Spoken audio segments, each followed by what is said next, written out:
Espèce de raciste!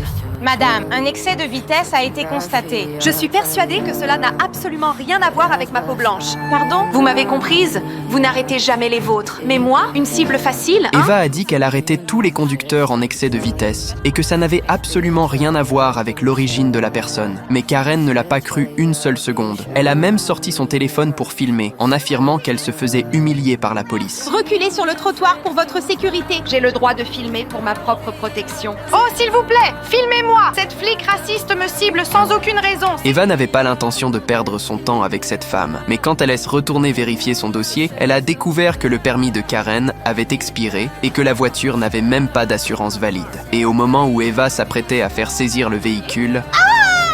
Elle m'a poussée, elle m'agresse. Cette policière m'agresse. Elle l'agresse. Eva a maîtrisé la femme sans prêter la moindre attention à ses accusations calomnieuses. Puis, elle s'est préparée à la laisser faire face à une justice équitable. Mais Karen, elle, continuait encore à jouer les victimes. J'ai si peur. Quelqu'un, aidez-moi. Cette dame ment. Elle a trébuché toute seule, je l'ai vue. Silence. Souvenez-vous de mon visage. Regardez ce qu'elle m'a fait. En voiture. Nous allons devoir vous emmener au poste pour la suite des événements. Quelques heures plus tard, Eva a été convoquée dans le bureau du shérif. Karen avait en fait déposé une plainte contre elle et elle avait même apporté une vidéo comme soi-disant preuve. À l'aide, elle m'a poussée, elle m'agresse. Cette policière m'agresse. Regardez ce qu'elle m'a fait. Allez, montez! Eva a expliqué que tout ça n'était qu'une mise en scène montée par Karen et qu'elle n'avait jamais eu le moindre geste violent. Mais le shérif lui a répondu que l'affaire devait encore faire l'objet d'une enquête. Et en attendant, Eva serait suspendue de ses fonctions. Eh bien, vous auriez dû y réfléchir avant de vouloir faire de moi un exemple. Vous mentez! Vous allez payer pour ce que vous avez fait. Je suis désolé, Eva. Ce n'est pas un jugement, c'est la procédure.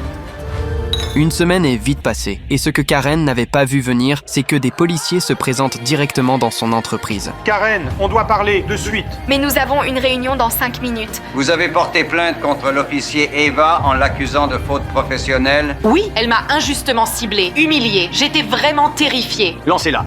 Karen a regardé l'écran, complètement sous le choc. On y voyait toute la scène, et chaque étape de sa comédie y était enregistrée. Face aux reproches de son patron, Karen pensait encore pouvoir s'en sortir avec de simples excuses. Mais pour lui, elle avait déjà franchi la ligne rouge. Votre comportement est absolument dégoûtant. Vous êtes licencié avec effet immédiat. Oh non, non! Madame, je procède à votre arrestation pour dénonciation calomnieuse ainsi que pour tentative d'entrave à la justice. Pour qui vous prenez-vous? La vérité finit toujours par éclater.